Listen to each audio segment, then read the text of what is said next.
హైదరాబాద్ కానీ సెంటర్గా చేసుకునేది ఈ లిక్కర్ స్కామ్ జరిగిందనేది అప్పుడున్న సిబిఐ కావచ్చు, అప్పుడున్న ఈడీ కావచ్చు, అప్పుడు ఆరోపణలు అయితే చేశారు. వాళ్ళైతే అప్పుడున్న మెయిన్ అధికారులు అయితే ఆరోపణలు చేశారు. ఎక్కడి నుంచి జరిగింది, దానికి మెయిన్ సూత్రధారి కవిత గారు మధ్య ఉండైతే ఇదంతా మనీ లాండరింగ్ అయితే జరిగిందని అయితే వాళ్ళు అయితే చెప్పడం చూసాం. ఇప్పటికైతే ఇంకా ఫైనల్గా అయితే వాళ్ళని అయితే అరెస్ట్ చేశారు. ఎలక్షన్ 1 month ఉంది, పార్లమెంట్ ఎలక్షన్ కాబట్టి దాని ముందు అరెస్ట్ చేశారు. మరి ఇది ఖచ్చితంగా ఇది ఒక దిగ్భ్రాంతి గురి ఉంటారు. కేసీఆర్ కావచ్చు, లేకుంటే కేటీఆర్, వీళ్ళందరూ కూడా హరీష్ రావు. ఎందుకంటే ఇది సడన్గా జరిగింది, అరెస్ట్ చేయాలనుకున్నారు ఎలక్షన్లు అయిపోయాక, కానీ సడన్గా అయితే అరెస్ట్ చేయడం చూడైతే కేసీఆర్ గారు కంగుదిని ఉంటారు.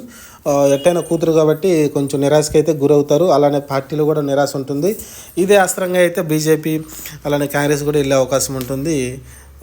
డబ్బులు దోచుకున్న టైప్ అయితే చెప్పే ప్రచారం చేసే అవకాశం అయితే కనిపిస్తుంది. ఇది చూడాలి మరి, ఇది ప్లస్ అవుతుందా మైనస్ అవుతుందా అనేది ఎలక్షన్ జరిగినాక తెలుస్తుంది, పార్లమెంట్ ఎలక్షన్ తర్వాత.